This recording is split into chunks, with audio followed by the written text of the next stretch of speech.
In 2020, Australians have been tested like never before. Flood, fires, drought and a global pandemic. So many Australians, through no fault of their own, are doing it tough.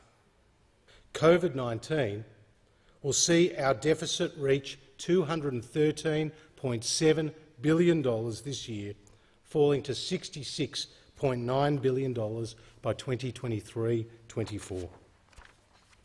Net debt will increase to $703 billion, or 36% of GDP this year, and peak at $966 billion, or 44% of GDP in June 2024. This is a heavy burden, but a necessary one to responsibly deal with the greatest challenge of our time. More than 11 million taxpayers will get a tax cut backdated to the 1st of July this year. Yeah. Lower and middle income earners will this year receive tax relief of up to $2,745 for singles and up to $5,490 for dual-income families compared with 2017-18. We will achieve this by bringing forward Stage 2 of our legislated tax cuts by 2 years, lifting the 19% threshold from $37,000 to $45,000 and lifting the 32.5% threshold from $90,000 to $120,000. We will also retain the low and middle income tax offset for an additional year. From tonight, over 99% of businesses will be able to write off the full value of any eligible asset they purchase for their business.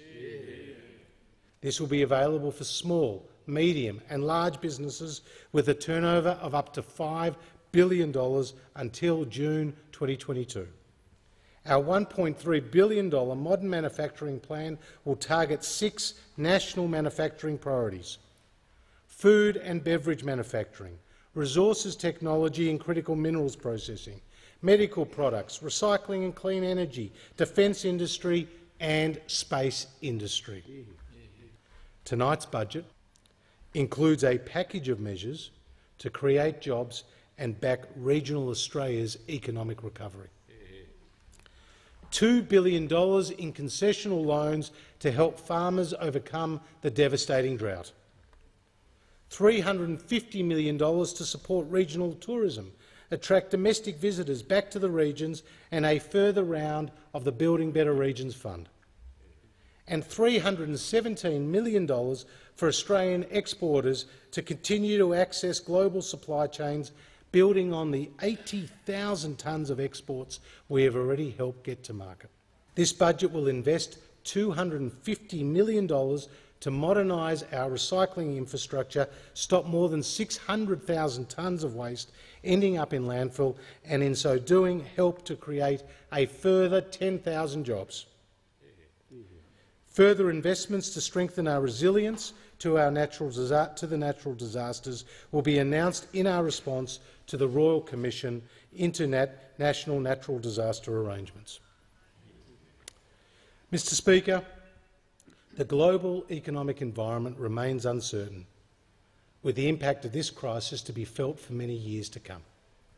In Australia, the economy is forecast to fall by 3.75% this calendar year and unemployment to peak at 8% in the December quarter. Next calendar year, the economy is forecast to grow by 4.25% and unemployment to fall to 6.5% by the June quarter in 2022.